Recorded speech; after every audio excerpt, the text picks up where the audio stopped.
Welcome to the MS&Me Radio Network. The broadcast shows are for informational and entertainment purposes only. They are not designed to provide listeners with specific personal, medical, or counseling advice.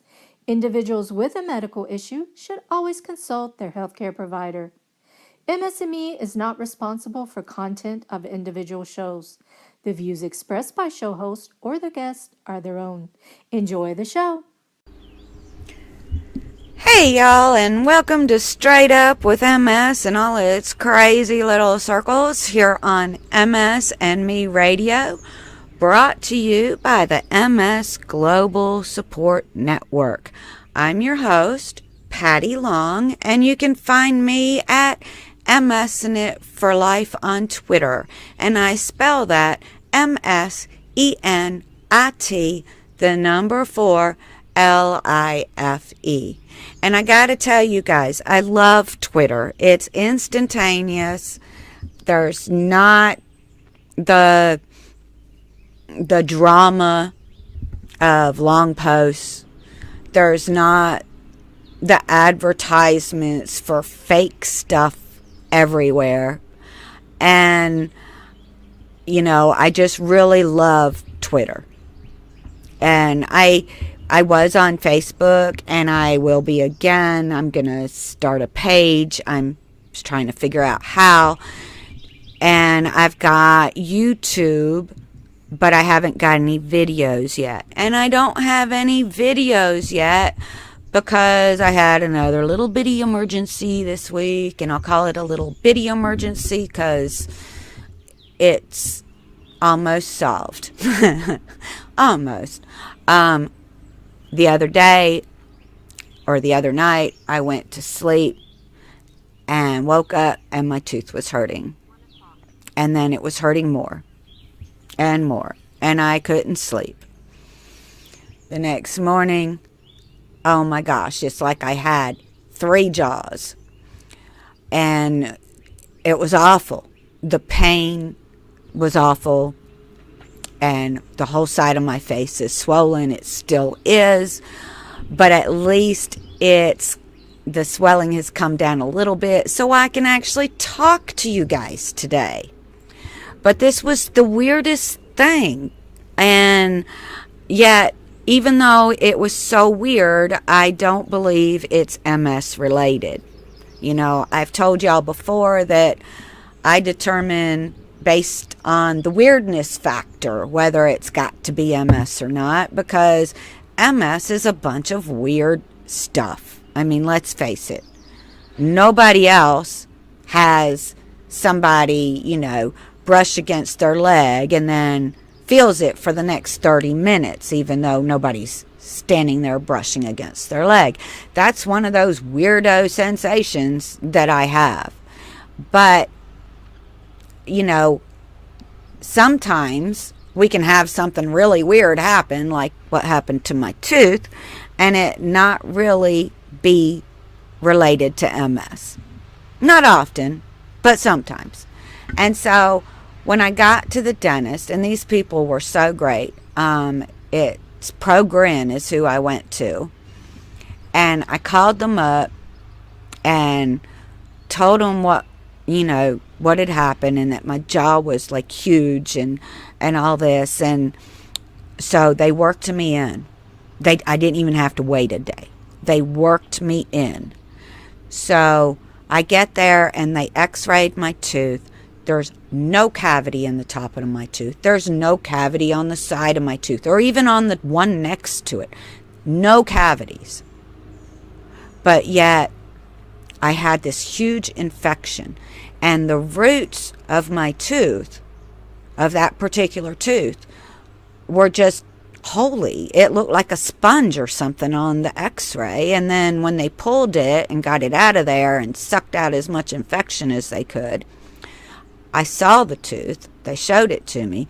And I could see the spongy holes, that were in this tooth.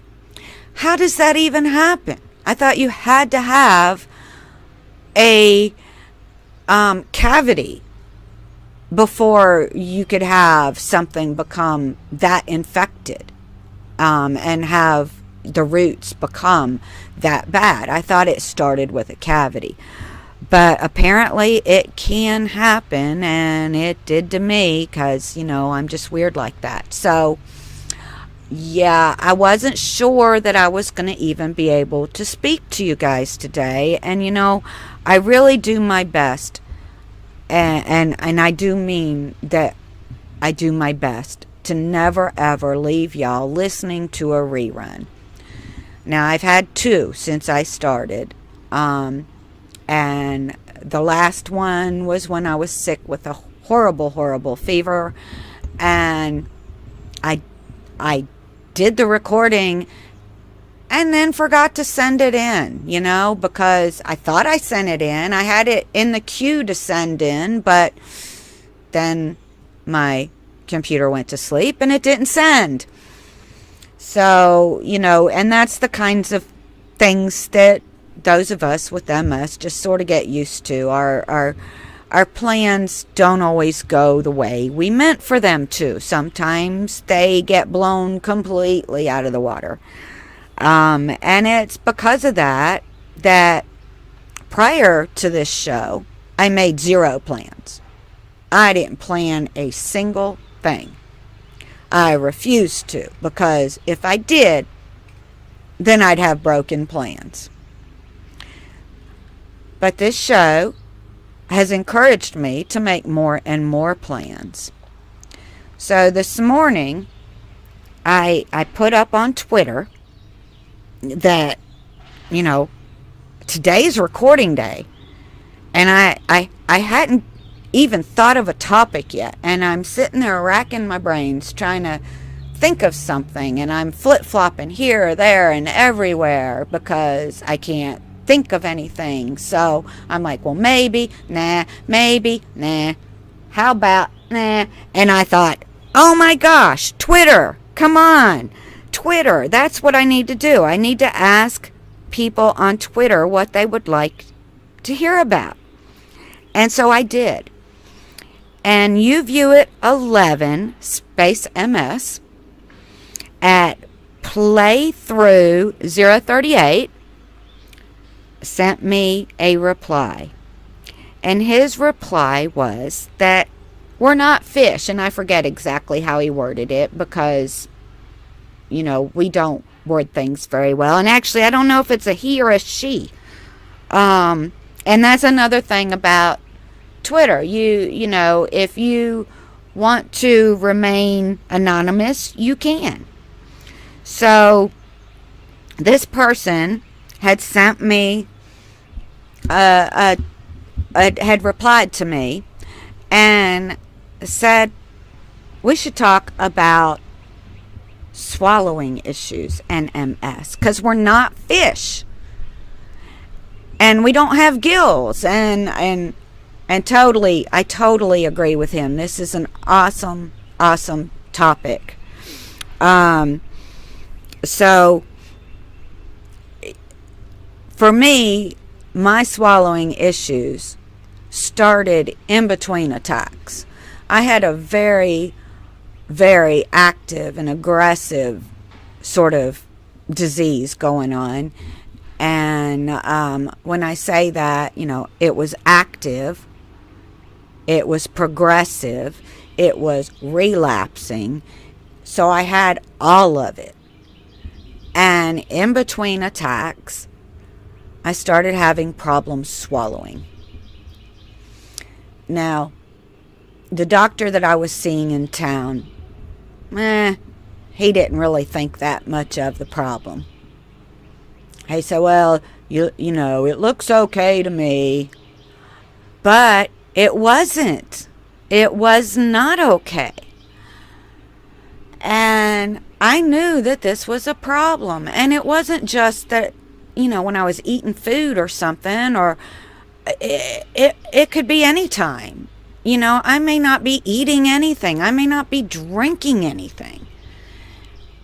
And yet, I'm getting choked. And then, one night, it was really, really bad. And it was so bad, in fact, and I had, that I came very close to dying that night. Very close. I had fallen asleep in a recliner.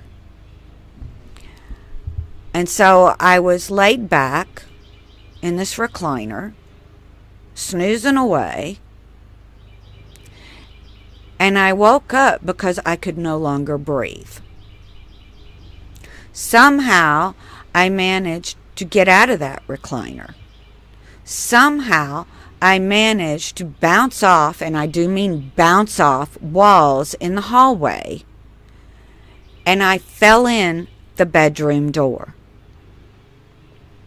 Fell in. We have handles on our doors that you don't have to grab a hold of and spin. They're the type that you just push down and it'll open. So I hit that door handle and fell in, and I was halfway in the bedroom and halfway out of the bedroom. And the handles flipping and making all kinds of racket, not to mention the fact that when you can't breathe and you're literally choking, then that is the most awful sound, that you can make. Well, maybe not the most awful, but one of the most awful for sure. And so it woke my husband up, who got up, saw me in the floor, and started hollering at me for waking him up and for being in the floor, and what is wrong with you, and get up here, and so he pulls me up onto the bed and lets go of me, and bam, I'm right back into the floor. And he's like, "What's the matter with you?" And he didn't know. He had no clue what was going on. So my first suggestion to anybody with swallowing issues out there is to make sure that whoever is living with you understands what it is to have swallowing issues, and for them to know the Heimlich maneuver. Now, on his third, fourth, fifth try of getting me to sit up on the side of the bed, he accidentally got me underneath my rib cage, and as my body was falling over limp, did a little bit of a Heimlich maneuver, because just a little bit of dribble started coming out the corner of my mouth. And I mean just a little bit of a dribble. I still couldn't breathe.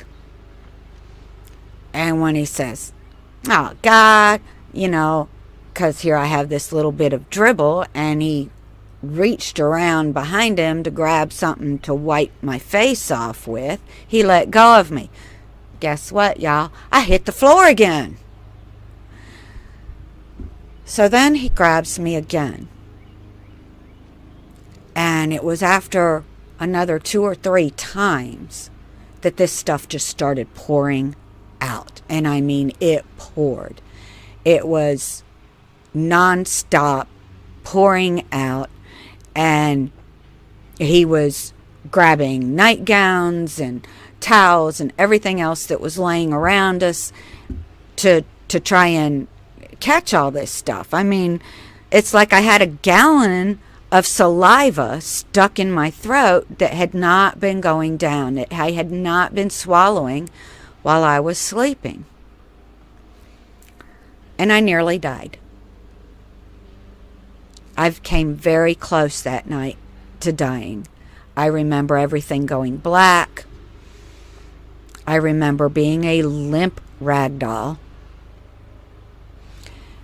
And I remember him doing this same Heimlich maneuver several times before it finally started pouring out of me. And then even after it started pouring out of me, there was still more and more and more. So it's not something to take lightly if you have these kinds of issues. I never, ever, ever go to sleep in a recliner. not anymore, because that reclined position is like setting me up to have another one of these kinds of episodes. Now, I'm under a good doctor's care now, an MS specialist at the MS Center of Atlanta. That's all he does is handle patients with MS. This is his whole entire career has been focused on helping people with multiple sclerosis. And I think that is important, because without him, I probably would be dead by now. Without him, my first doc's opinions probably would have been true, because my first doc said, you'll be bedridden by this point, if not dead by this point. And considering how much worse I was getting under his care, I kind of think that if I hadn't found Dr. English at the MS Center of Atlanta, that his predictions might have come true. But Dr. English knew MS. He knew that Rebif, Copaxone, and the what was the third shot? It started with an A. But he knew, Avonex, that's it. He knew that none of those were going to work for me. And those are the three that I had been given, because when I quit taking Rebif, which was making me just so depressed and so angry. I mean, I have never been so sad or so angry in my life as I was when I was taking this medication, and it was all completely uncontrollable. And of course, my first doctor here did not believe me. He said, that doesn't happen. Bull crap, it did, because as soon as I quit taking that Rebif, guess what? My emotions started, getting better. I started feeling less angry and less sad, even though my circumstances, other than that shot, hadn't changed. So I don't really think he knew what he was talking about with the side effects or the MS or what you can do. So if you're in a situation where you're having these issues of swallowing, and it's not just when you're taking a drink or when you're eating, although that's where mine started. But if it has gone beyond that, so that you're getting choked even when you're not taking a drink, then you have some serious issues going on. And what I learned, and if you have listened to me at all, I believe wholeheartedly in the right types of exercise. I don't think just moving really does that much for you. I think you have to be moving in the correct ways, and you have to walk in the correct way. You have to do these things that we all have to do so that we can be our best. And your muscles in your throat, your swallowing muscles, are just like any other muscle, and they need that exercise to reconnect them when they're breaking. Now, hopefully nobody out there has them breaking in the fashion that mine did, and nobody has to hope that somebody hears them choking, or has to hope that somebody realizes what's going on when they are choking, because that is not a fun thing. I mean, I came so very, very close to dying that night. And yet, it's something that we can do exercises for. Now, the way to exercise these may sound kind of weird, but it works. And it's worked for me, so it's also worked for lots of other people that I know who have had choking issues, swallowing issues, whether they were caused by multiple sclerosis or caused by something else. This is a neck exercise, but instead of being like the ones I told you about before that I do for the dizziness, where I'm just doing my head down, then back, or from side to side, these are pulling my chin. You start out, you're sitting up straight, and make sure, guys, you always have your shoulders down and kind of relaxed. So for this exercise, you start sitting normally and you pull your chin back, so your head goes back, and then you stick your chin out, and then you pull it back, and then you stick it out. But you want your body to remain in the same place, and you want your shoulders to stay relaxed, because you're not trying to hurt yourself, okay? And if you're just starting with this exercise, I suggest you only do a couple of them and then stop, because if you do too many to start with, you're going to hurt yourself. And we don't want to hurt ourselves in the process of trying to make ourselves better. So you are sitting there, and as we speak about it, I have to kind of do it in order to make sure I'm telling you right. But you stick your chin out and then pull it back. And it's not about dropping your chin or lifting your chin. It's about making your neck and your chin go out and then back to your start point where you're sitting straight, and then as far in as possible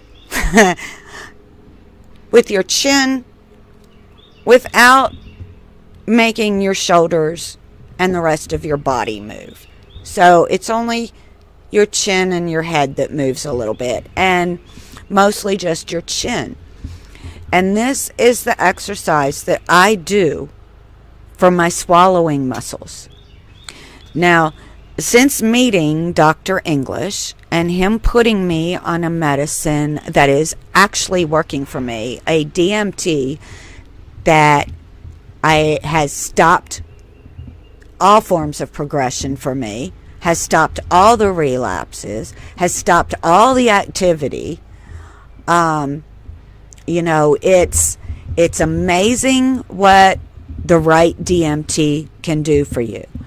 But that does not mean that, and I've told y'all this before, in 2 of my episodes, both Do I Believe and then the episode on fevers. These things can come back, even though they're gone. And I haven't had any swallowing issues for a long time. That doesn't mean that that's all better and that I can quit doing my swallow exercises. And that's what I call them, my swallowing exercises. Because as soon as I quit doing them, then I'm letting those muscles get weakened again. And it took me a long, long time to get those muscles strong again. So I want to keep them strong. And, that's what these exercises are for. They're not, and I say that they made the muscles strong, but they don't just make the muscles strong. They make the connections to those muscles strong. So I'm actually, and it's undecided whether, and I love Dr. English, and I love Dr. Aaron Boster at Ohio Health MS. They both explain things in an easy to understand way. And, even though I'm getting better on this DMT, and there's this thing that's going around called the Improvement Project, and we want everybody with MS to be improving, not to be progressively getting worse and worse. We want to improve. That is our goal. And so these exercises that I do are all designed to reconnect my central nervous system and my muscles. And it takes doing them pretty much every day.